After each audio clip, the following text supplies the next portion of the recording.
morning again. Last year around this time, we spoke on the subject of emotional intelligence, but I think it's a subject that's worth revisiting as often as once a year. And I'd like to use our time today to delve into the science behind it a little bit, which means it's a more kind of intellectual sermon than sometimes. So if that's not your cup of tea and you find yourself drifting off, you're quite welcome to do so. There will be a couple of times when there are things that I think are particularly worth sitting with, and I will invite the bell of mindfulness a couple of times during the sermon. We start with a quote from Kay Redfield Jamison, who's a clinical psychologist and author, and she says, "I believe that curiosity, wonder, and passion are defining qualities of imaginative minds and great teachers, that restlessness and discontent are vital things, and that intense experience and suffering instruct us in ways that less intense emotions can never do." How impoverished our lives would be without our emotions, and how deeply unsatisfying our lives are when our emotions feel out of control. Kay Redfield Jamison is a clinical psychiatrist and a writer, and she's also someone who suffers from a bipolar disorder. Restlessness and discontent are vital things, she says, and intense experience and suffering instruct us in ways that less intense emotions can never do. Today's sermon aims to honor the place that our emotions have in giving significance to our lives, and to emphasize how important it is that those emotions don't dictate our actions in a thoughtless way, bringing pain to ourselves and the people we most care about.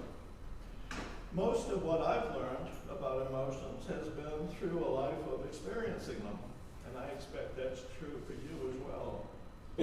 We've experienced their richness, their variety, their capacity to create moods and memories, pleasures and pains.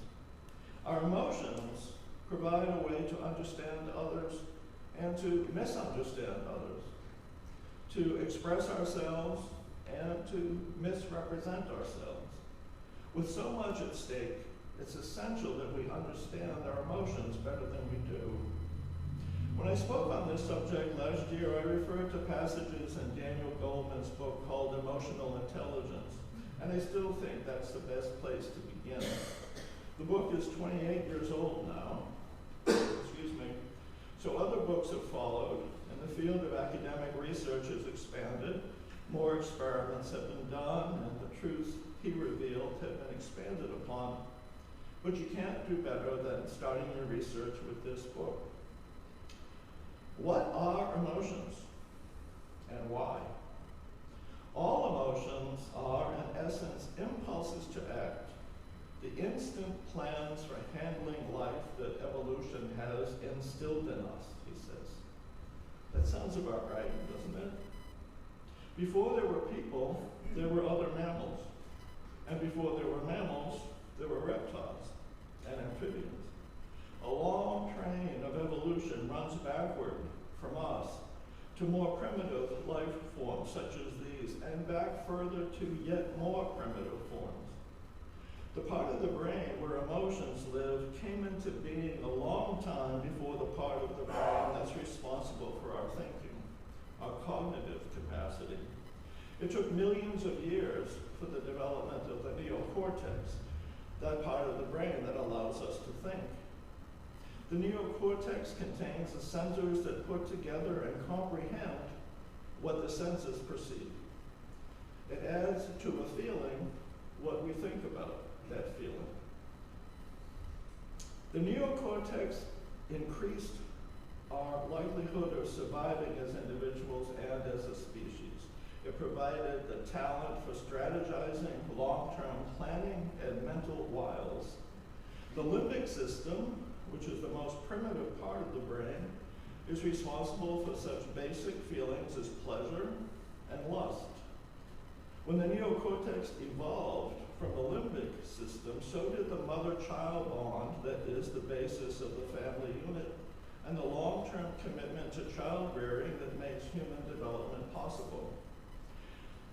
I don't expect to provide a comprehensive education in the workings of the brain in 20 minutes on a Sunday morning, not that I could if I tried. But a short description of some of the basics will help us all for a basis of understanding the thesis and for using the teachings in a productive way. Dr. Goldman calls a section of the brain called the amygdala the seat of all passion. There are two amygdalas, one on each side of the brain, nestled toward the side of the head. If you don't have an amygdala, you are not capable of recognizing feelings. You are not capable of having feelings about your feelings. We know this from observing people who have had their amygdala removed as a way to surgically address problems with seizures. The amygdala stores emotional memories, and emotional memories are what give significance to things. At the same time, passions can take over and run amok. The amygdala can take control over what we do, even as the thinking brain, the neocortex, is still coming to a decision. There's an interplay between the amygdala and the neocortex, back and forth, that allows for both experiencing emotions and managing them. This fact is at the heart of what emotional intelligence is. We're all familiar with the concept of IQ, the intelligent quotient that's used to measure intellectual capacity based on the results for a number of tests. One of the central points of Daniel Goleman's book, and one of the points I want to emphasize today, is that this kind of assessment is insufficient, woefully insufficient, for predicting success in life as measured by the ability to work well with others, to achieve success in fields other than the academic, and even, perhaps especially, in achieving happiness. It's an important indicator of some kinds of abilities, but it's incomplete in and of itself, which really should come as no surprise. We are more than our intellects. Our ability to form and maintain relationships is also an important factor in leading a successful life. If we cannot feel emotions, we won't be able to achieve happiness. If we are unable to manage emotions, we will not be able to lead a stable, well-integrated life. So it behooves us to put a little time into learning about emotional intelligence. Doing so allows us to make better choices. It opens up a range of possibilities for a successful future, for individuals, but also for communities, such as church communities.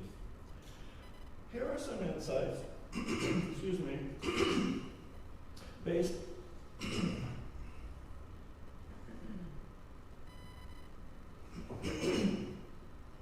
Here are some insights, excuse me,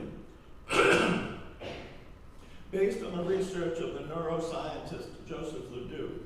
Sensory signals from eye or ear travel first in the brain to the thalamus and then across a single synapse to the amygdala.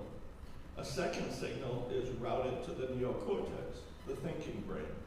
This branching allows the amygdala to respond before the neocortex, which then mulls information through several levels of brain circuits before it finally initiates a more finely tailored response.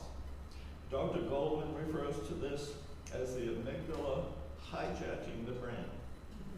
Emotions have the power to overwhelm rationality.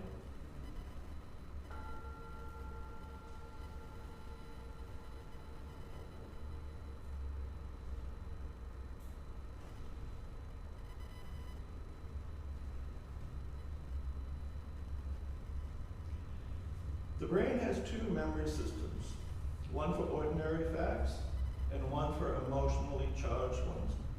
If you are hypersensitive to threats, perhaps because of traumatic experiences as a child, before you learn to discriminate properly. You may perceive ordinary facts as threatening your life or your sense of yourself. The emotional distance you need to assess situations, to distinguish between the dangerous and the benign, is just not there. You jump to conclusions, as they say. This can lead to a lot of stress in family relationships or relationships with friends and associates. Emotional reactivity does not need to be a permanent behavior pattern, but you need to recognize the pattern in order to change your behaviors. It will not happen by itself. The amygdala can react in a delirium of rage or fear before the cortex knows what's going on, Dr. Goldman says, because such raw emotion is triggered independent of and prior to thought.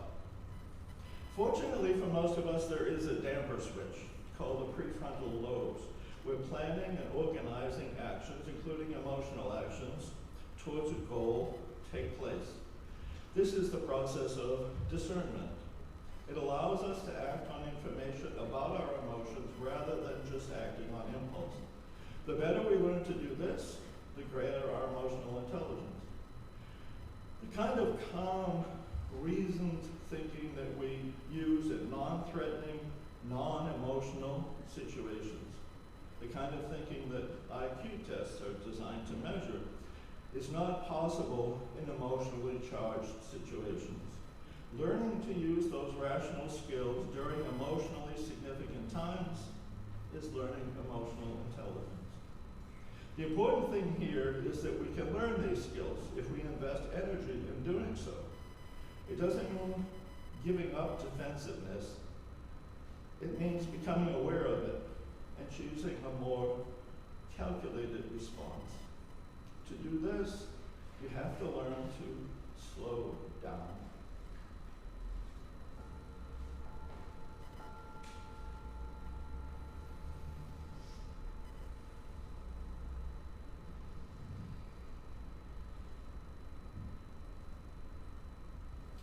Citing the work of Yale psychologist Peter Salovey, these are the steps that Dr. Goldman identifies.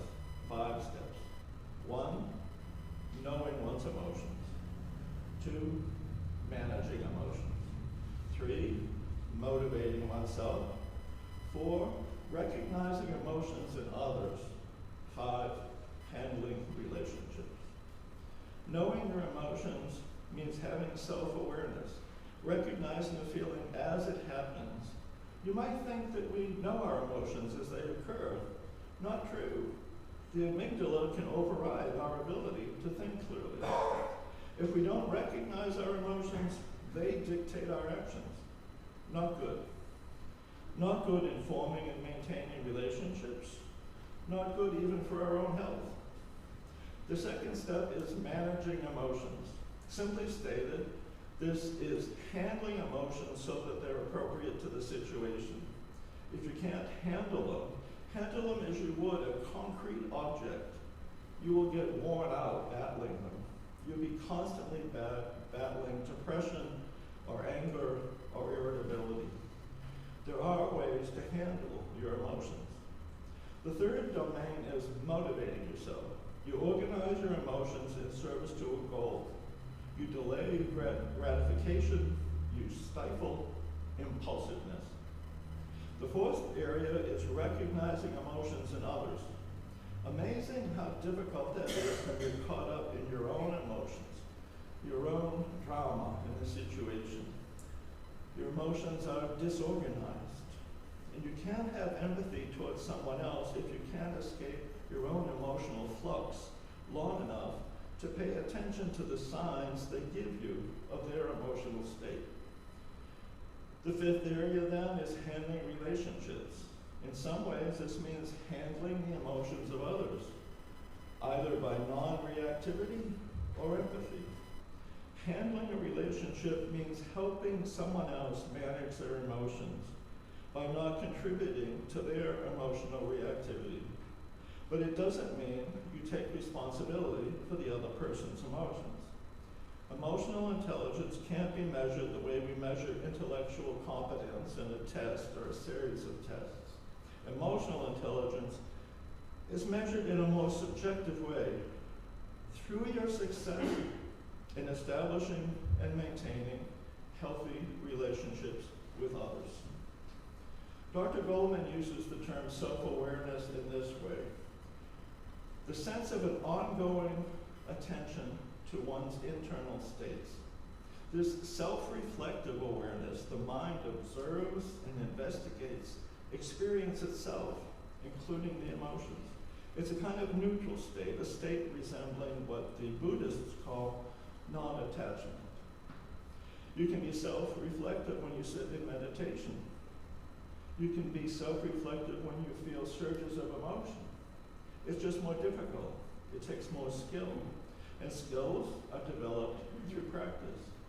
The practice of meditation, observing the movement of the mind, can be applied when the emotions are stirred. In the quiet state, we call this meditation. In the active state, we call it mindfulness. You are observing the flow of your emotions with equanimity, as you might observe waves in the ocean. We become aware of both our mood and our thoughts about our mood. The neocortical circuits are actively monitoring the emotions. Self-awareness is a non-reactive, non-judgmental attention to inner states. The psychologist John Mayer says that people tend to fall into one of three styles for attending to and dealing with their emotions. The first is self-awareness. These folks are aware of their moods as they have them. They don't focus on a bad mood when it occurs. They don't obsess about it. Their mindfulness helps them manage it. The second is being engulfed. You feel swamped by your emotions. You're mercurial. You don't seem to be aware that your emotions are not identical to yourself. You feel that you have no control over your emotions. You feel overwhelmed and out of control. The third style is accepting. You identify your emotions, you're clear about what they are, but you don't attempt to change anything. People who are chronically depressed choose this style, if only by default. Is there ever a time when you are not thinking? If you're awake, you are thinking almost always, even if the thoughts are in the background, what Dr. Goldman calls a murmur of background thoughts. Is there ever a time when you're not experiencing a feeling? That must be very rare. You're always in some kind of a mood. Your emotional life is ongoing as long as your life is ongoing. The question is, are you aware of it? Emotions are a reality. Pretending they don't exist or are not important is a distortion of reality. Once you commit yourself to living a distorted reality, your ability to function well with other people also becomes distorted. Distorted is as distorted does. Ignoring your emotions can be as devastating as ignoring the bodily signs of distress that indicate you should be seeking medical treatment. And here Dr. Goldman relates a personal anecdote.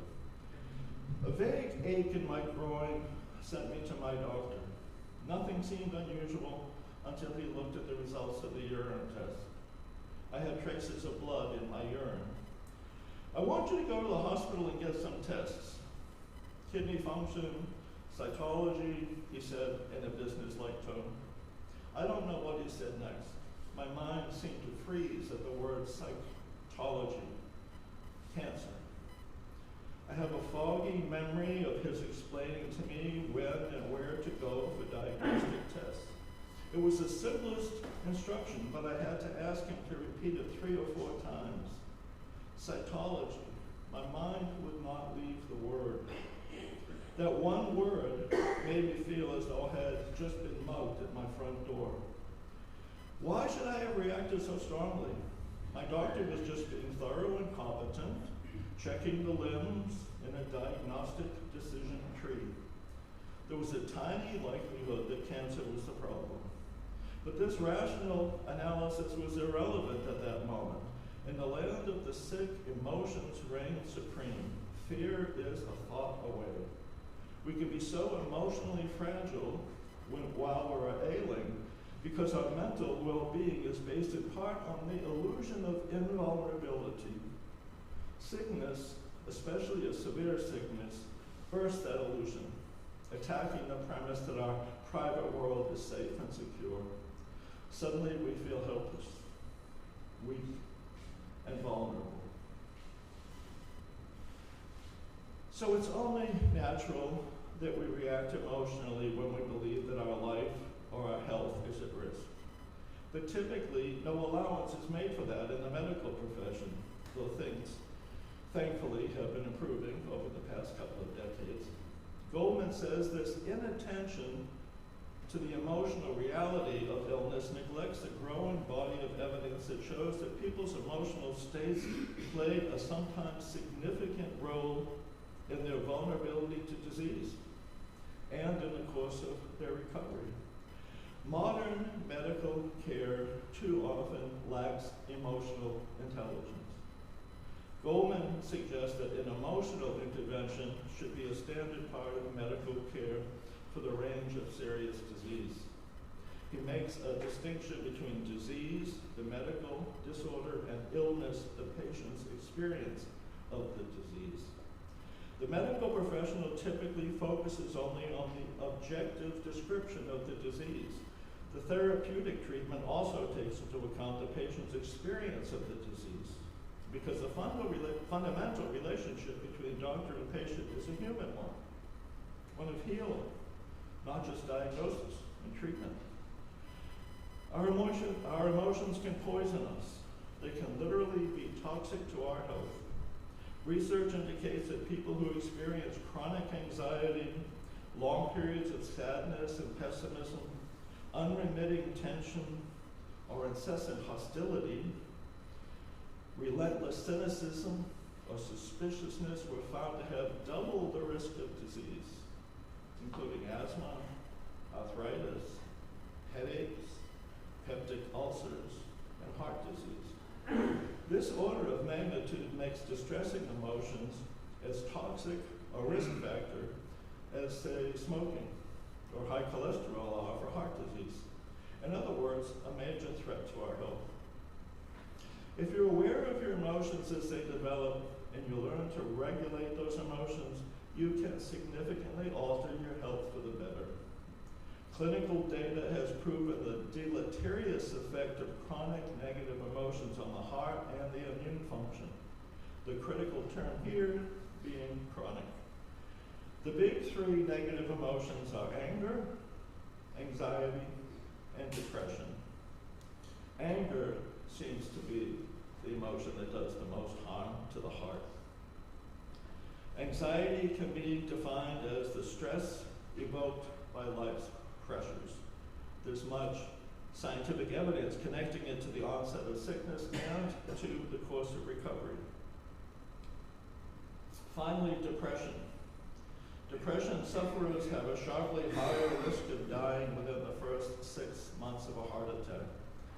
If you think of sometimes people who've been married for 50 years, one partner dies and the other one dies shortly thereafter without having had a history of chronic illness, because depression sets in and affects the immune system.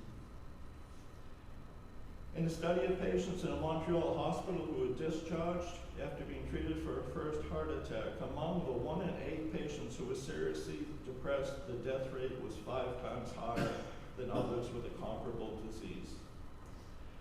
Chronic emotional distress is toxic. Positive emotional states can improve your health. There's no magic pill to transform a negative emotion, but there are strategies that you can use to improve your mental and physical health. We'll talk about mental health next week. You can strive to be healthy emotionally by practicing mindfulness in all the moments of your day. Mindfulness is simply being attuned to what's going on inside you as well as outside you. It's not suppressing thoughts or emotions you have aversions to. It's not clinging to pleasurable states. It's adopting an attitude of curious observation, a kind of benign non-attachment, a relinquishing of desire to control so much, especially the things that are out of your control. Why am I talking to you about this? Because I care about each one of you, and I want you to enjoy the peace and stability that comes from emotional stability. But I also care about all of us as a spiritual community, and I want us to be healthy and to thrive. I want ours to be the kind of spiritual community that nourishes your spirit because you bring to us your own nourishing spirit. This is your church, and you make it your church by your presence and your willingness to be present as your emotions unfold. I'll close with a quote from Emotional Intelligence. Whenever people come together to collaborate, there's a very real sense in which they have a group IQ, a sum total of all the talents and skills of all those involved. The single most important element in group intelligence, it turns out, is not the average IQ in the academic sense, but rather in terms of emotional intelligence. The key to a high group IQ is social harmony. Namaste.